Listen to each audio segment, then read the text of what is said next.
Hello and welcome to my channel. My name is Albert. I'm a Boeing 747 captain, and on this video on how to fly a real Boeing 747, I'm going to show you everything you need to know from getting into the flight deck all the way up until the aircraft is ready for pushback. So sit back, relax, and let's get straight into it.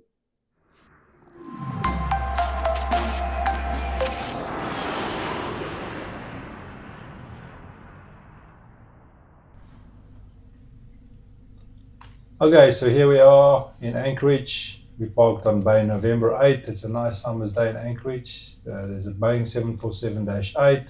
I'm using PMDG for this explanation just because it's the most accurate simulation out there at the moment. Okay, so let's jump to the captain seat. So we're in the captain seat now. First thing we're going to do is when we're in the flight deck, we're going to do the oxygen test. We have the status page on here. Make sure that the oxygen pressure is sufficient for the flight. 1820 is the value at the moment. That's a PSI value. After we've done that, we're going to check our EFBs, make sure we're both in compliance. We've got all the updated documents. And then after we've done it, we look at the aircraft tech log before we make a fuel decision, just to make sure there's going to be no defects that's going to affect our fuel decision for this flight. So for this example, we're going to go from Anchorage to Miami. Generally, it's a 7-hour flight. So as a rule of thumb, or for gross error check, I normally use 200 kilograms a minute for the 747-8. So in this case, 7 hours times 60 minutes, that's 420 minutes. 420 minutes times 200 kilograms gives us 84 tons. So we're going to need 84 tons of trip fuel. We legally need to land there with 30 minutes reserve fuel. That's 6 tons, plus our alternate is normally Orlando when we go to Miami. That's another 9 tons. And let's just work on 5 tons contingency. So if we calculate all of that, our total fuel for today that we're going to request is 104 tons. So I'll put it in there, fuel, 104 tons. Okay, so now if you look there, you can see we have 104 tons of fuel already loaded onto the aircraft. So after the fuel decision has been made and we've sent to the fuel truck, we go straight into the FMC. Okay, I'll bring it up like this just so you guys can see it clearly. First thing we're going to do, ident page, we're going to make sure all these details are correct. Drag and fuel flow factors. This normally, the only time we really change this if we carry temperature dependent products, but for now we'll just leave it 0 as is. Positive page, we'll enter Anchorage, as that is where we are currently parked.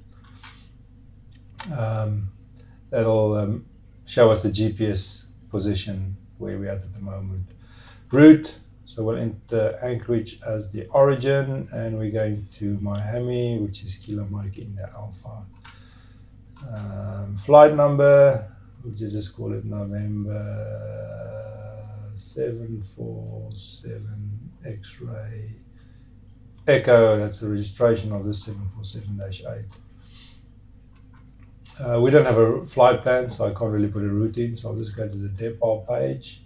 Anchorage departure, we can expect runway 33 today. It's nice ISO conditions outside, 15 degrees, and altimeter is 299.2. Anchorage 1 departure, route, activate, execute. So now we have a departure loaded in there. Next, we're going to go to the permanent page. We're going to enter our zero. We're not going to enter the zero fuel right now, our reserve fuel. So we said we need to land with a minimum of 6 tons reserve fuel plus a diversion fuel. So we'll enter that in there. 15 tons. Reserve. Cruise altitude, just take a wild guess, 320 today. Cost index is going to be anything from 1 to 9,999. Depends on the fuel cost and the crew costs, whatever is the most efficient for the airline. I'll just put in 60, which is generally what we put in there. Thrust page, just make sure all these figures are correct. TO is full TO thrust, 10% less than that, 20% less than that. Same with the climb. Takeoff page, we've got runway 33 entered there, and the reference speeds, we want to make sure it is selected on. Next page, engine acceleration, because of the terrain in Anchorage. If we get an engine failure, we're only going to accelerate at 2,500 feet. Same for acceleration altitude with all engines running. Climb thrust reduction is going to be climb flaps 5. So when we select flaps 5, the aircraft will go from takeoff thrust to climb thrust. And the runway condition is dry at the moment. Route, again, we don't have a flight plan. What I can put in there is, I wrote it down here, a waypoint called Gawks, because Gawks is going to be the, sorry, I forgot the G there, Gawks. It's going to be the beginning of the arrival into Miami. To Gawks, there we go, direct to Gawks, execute that. Okay, so our route page is correct. Depart, we've already put in the departure, ATC page, nothing to do there. VNAV page, make sure the transition altitude is correct, 18,000 feet. The speed transition to 50 below 10, that's all correct. Next page, and then fix. Fix is just for awareness. I've got the chart here for Anchorage, the SID. I'll bring it up on the screen now. So you can see the Tango Echo Delta VOR is what the MSA is based off. Highest MSA is 8,900 feet. So for awareness, we can put in TED VOR over 25 mile ring, just for our MSA awareness. Legs page, we'll check the legs, we'll compare it to the flight plan. And then we're going to go to the progress page. Gross error check on the flight plan. We'll look at the total distance. We compare it with the FMC distance. Make sure it's more or less the same. It's going to be out by sometimes by 50 miles, but generally it should be close. Navrat page. All the VORs are auto-tuned at the moment. If you manually tune a VOR, like if I enter TED there, you'll see that the A changes to an M. That means the VORs is now manually tuned. But we will just delete it, so both the VORs, both sides can keep auto-tuning. So as we fly towards, as we get closer towards Miami, it'll change on the route going there. So that is it for the FMC. We don't have any wind data. If we have accurate wind data from a flight deck, you can enter the accurate wind data there.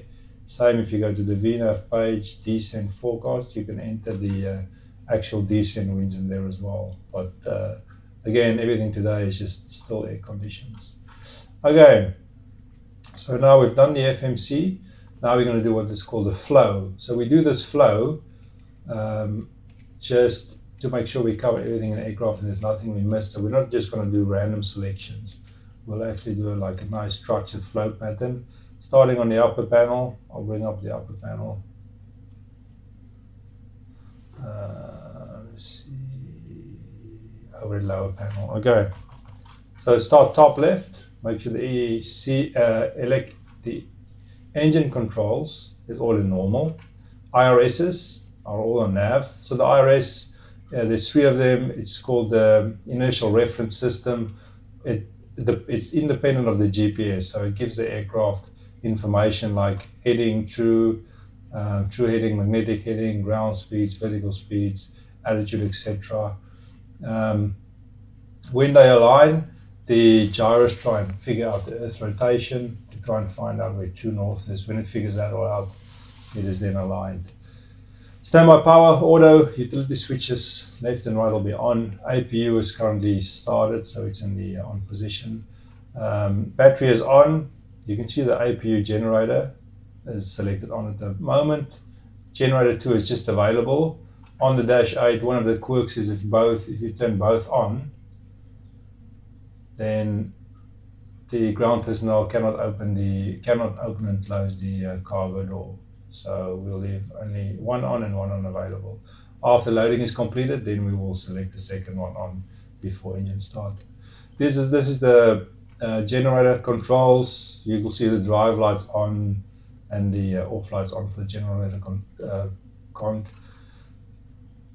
this is normal because the engine is not running. Hydraulic system, all the system fault lights are on, pressure lights are on, again because they are not working at the moment. So we have the engine driven hydraulic pumps. So as soon as the engine is started, these 4 hydraulic pumps will work. And then as a backup, we have the demand pumps. Number 1 and 4 is bleed driven, so they work with the bleed air. 2 and 3 by the electrics. And you can see we have an aux as well. That's electric if we want to turn them on the ground before the engine is started, because system number 4 will give us braking, and system number 1 will give us backup braking and also steering. So for the moment they're all off. Then the middle part of the panel, start at the top again, observer audio system. It's going to be normal. Guided switches is closed. The engine fire switches and the APU fire switches is going to be in position. This is the fire suppression, the fire switches. In case you have a fire, these are all going to be like that in the standard position. Engine start switches is going to be in. This is the jettison system. Those switches are all in the correct position like that. Fuel, we're going to turn both the cross feeds on as part of our initial flow. The rest of the fuel pumps will all remain off. Engine anti-ice, we'll leave it in the auto position for now, and the window heat will be on, wipers obviously off. And then on the right hand side of the panel, these are all the correct positions for the switches, for the air conditioning. Equipment cooling is going to be normal. I'm not going into too much detail, it's a bit of a rush because I don't want this video to be too long. I think we already did like 10 minutes. High flow is going to be off, trim air switches is going to be on. Packs, it could be all off now, doesn't matter. Normally we leave packs 1 on to give us some airflow in the flight deck. Depending if we have temperature dependent cargo as well, if we have temperature dependent cargo on the main deck, then we'll turn all the packs on. So for now, we'll just leave pack 1 on. Isolation valve is going to be open, bleed air, off lights is going to be there because the bleed air engines is not running. So no bleed air has been supplied at the moment. Light switches, logo light is off, wing light is off, strobe light is off, nav light is always going to be on, beacon light is going to be off at the moment, turn off lights, landing lights, everything is off. These are just all the panel lighting. You can adjust it as you like, depending on obviously the conditions outside. Storm light is going to be off. Let's get back into the virtual cockpit. No, that's the wrong one. That's the correct one. So we've done the upper panel flow now. Now we're going to go to this, which is called the EFIS control panel. So our VOR selected on both sides there. Barrow, altimeter is 2992 at the moment, that's correct. Sorry, that's the minimus. Minimus, we're not going to set the minimus now, we'll set it for landing. That's the barrow, it's in inches at the moment. You can change it, toggle it between hectopascals and inches. It's 2992 inches at the moment. And then your scale, you can adjust it as you like. On the real dash 8, if you zoom it in, you'll have an airport moving map display. So we don't have it on here, so we'll just leave it at 10 miles. And standard will be map. Weather radar and terrain, you can turn on here. We're not going to turn it on now. And all the switches in the middle, station, waypoint, airport, data, position, etc. These are all personal preference. You can set them all up as you like. Then we go to the MCP, the mode control panel. Flight directors will go on. Auto throttle arm switch will be in on position. Indicated airspeed will be 200 for now, just a standard position. The heading will pre-select the SID that we can expect. Again, if you look here on the Jefferson chart, initial heading for the Anchorage one is going to be 329. So we'll set 329 in there. And top altitude 4,000 feet. Okay, make sure that the bank selection there is an auto, and the autopilot disengage switch is closed in a guarded position. This is called the DSP, the display select panel. You can, at this stage, you can just look at the engine page, status page, make sure there's no status messages, any defects on the aircraft. And then I will normally leave it on the checklist when I'm done with that. First officer, he will do his own one. Then moving to the bottom, all the source select switches all in 12 o'clock position. Inboard display, we'll leave it on MFD, which is multifunction display. Here we have the ISFD. The altimeter setting on that is correct. Or FMC selector, it's by default, it's going to be on the left. Gear is obviously going to be down. All those ground block switches, guided positions, the guards is going to be closed and they're all going to be off. Order brakes, we're going to select RTO in case we do the rejected takeoff. Then we've looked at the engine page. Speed brake is going to be up, flaps lever is up, thrust levers is going to be idle, fuel control switch is cut off, cut off switches there. For the trim is all going to be in a guarded closed position. Frequencies, we'll set up the frequencies that we can expect. Let's have a look here on Jefferson. Departure frequency is going to be 119.4, sorry, clearance, anchorage clearance frequency, so we've got that set up. Ground is going to be 121.9, we'll leave that on standby. ATIS frequency 135.5, which we will have on standby on VHF2, and we're going to listen out on 1215. Okay, then on the audio control panels, VHF left selected on there. We listen out on VHF left, right.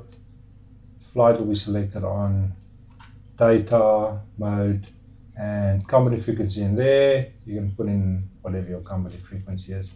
So we'll continue, we'll set up all of this. Weather radar, let me zoom in, depending if it's left seat pilot or right seat pilot flying.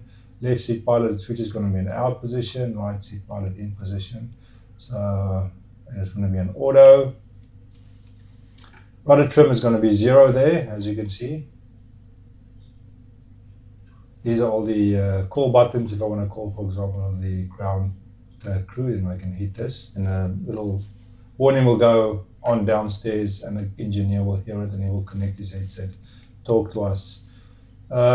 This panel again, personal preference, set it up as you like. TCAS is going to be above, transponder 2000, and it's going to be on standby.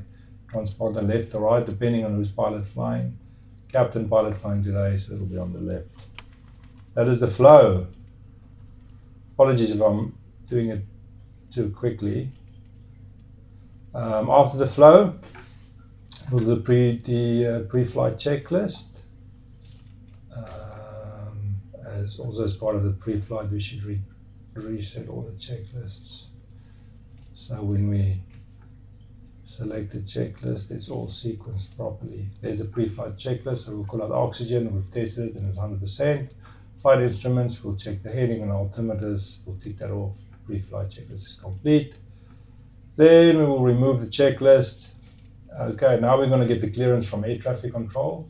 Air traffic control is going to clear us for, most likely for, from a 33 anchorage from departure. They'll give us an altitude like 5,000 feet. They'll give us a score code. Let's say they give us 7202. 7202, and they're going to give us a departure frequency 118.6. We can just, as a reminder, put it there on standby. So we'll read it back to air traffic control. We'll confirm it's in the FMC and it's all correct. Then after that, we're going to do the briefing. So the briefing needs to be completed. After the briefing, we're going to work out. We're going to go to the Boeing onboard performance tool. We're going to make sure the version is correct. We're going to go and select our correct aircraft. We need to work on a performance figure, so we're going to enter anchorage. I'm bringing it up on the screen so you can see. Select runway 33. You can select if it's going to be a full takeoff, or it's going to be an intersection takeoff. We can select the intersection Kilo here or Lima. It's going to be a full. Conditions is dry at the moment. Wind, we're just going to put 0. It's ISO conditions. Temperature is going to be 15 degrees. Altimeter is 2992. Thrust optimum, flaps optimum, flap packs 1 and 3 is going to be on. Engine anti-ice, it's warmer than 10 degrees, so that's going to be off. And then we need to enter our weight. So I think the zero fuel weight is 320 tons plus 104. So we're going to enter 424 tons for takeoff. CG, we don't have a load sheet, we'll enter 25 in there. calculate. It spits out the figures for us. You can see it's an assumed temperature takeoff because it's assuming the temperature is 35. So we're just tweaking the engine so that it gives us a little bit less thrust so that we can save the engine life. So we're tweaking it by telling it a little bit warmer than it really is.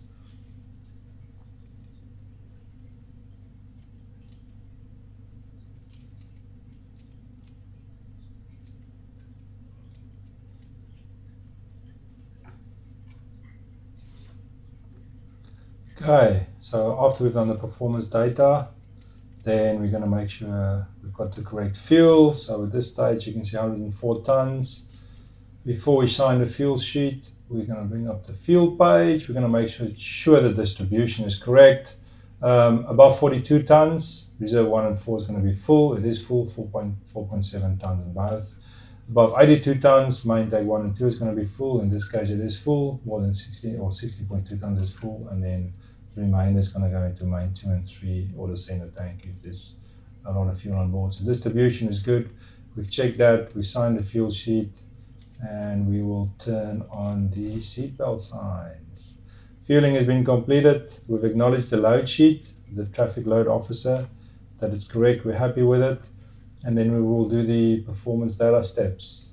So let's do the last performance data steps. So we'll enter the zero fuel weight from the load sheet, which is today 320 tons. First officer will read out the takeoff weight. It's 1 ton. Taxi fuel is 1 ton, so takeoff weight is going to be 322.9. We'll check with the load sheet, make sure it agrees with the load sheet. And then we go to the thrust limit page. We will then select the takeoff thrust setting from the OPT, which you can see as TO. Assumed temperature is 35. And then we can look on here. Temperature is 35. TO takeoff. Assumed temperature is 35. N1 is 95.9, 95.9, and on the OPT 96.5. We have climb thrust armed. Then we go to the takeoff page 2. Engine acceleration altitude 2500, acceleration 2500, climb flaps 5, runway is dry. Previous page, flaps 20. CG 25 from the load sheet, runway 33 full length. V speeds that we got from the Boeing OPT tool is 148 for V1, VR is 163, and V2 is 176. Then we go back to the MCP, we'll select 176 for V2 in there. Arm LNAV and VNAV, look on the PFD, you can see LNAV and VNAV has been armed. Heading is 329, altitude is 4,000 feet. Go back to the VNAV page. Clean speed, you can see 277 knots because we're so heavy on the 747. We have to fly faster than 250 below 10,000 feet to clean up the aircraft. Next page, cruise is 320. We compare it with recommended maximum and the optimum. Then we go to inner ref approach. Ref 30 speed is 179 compared to 177 in a Boeing OPT. This is just because we have the registrations doesn't match up. It should be within 1 knots. So we'll call it within 1 knots for this example. And then I will leave it on the takeoff page. The first officer will leave his on the legs page there. Okay, that's the performance data steps completed. Then the traffic officer that's organizes everything on the ground, the loading, the tug. He will come up, he'll say, are you guys happy? Did you get the load sheet? We'll say yes. We acknowledge the load sheet that we've got. I'll ask him, do we have a pushback tug? Because he needs to organize the pushback tug. If we don't have a pushback tug, now it's a good time to get one before he goes. Make sure the tech log has been signed. Cabin, we need to check the cabin. We need to go to the main deck. Make sure everything is strapped properly and loaded properly and secure. Off blocks time, takeoff blocks time. We'll update it if we need to, if there's any delays. If not, leave it the same. And then we'll give him a copy of the NOTOC. For those of you that doesn't know what a NOTOC is, there's a picture of a NOTOC on the screen there now. So the NOTOC is just to inform us if there's any dangerous good or temperature dependent products that we're carrying, to make us aware of what temperature we should set in which zones. For example, main deck or lower forward or lower aft cargo, etc. That's all done. So he will then close the doors. We can bring up the doors on my side. So we can see the doors has been closed. And then we can put it back on nav. Easy way is just to cycle the inboard display back to MFD to get back onto the nav display. So that's it for the first video. Hope you guys enjoyed this video. We'll see you on the next one. Cheers.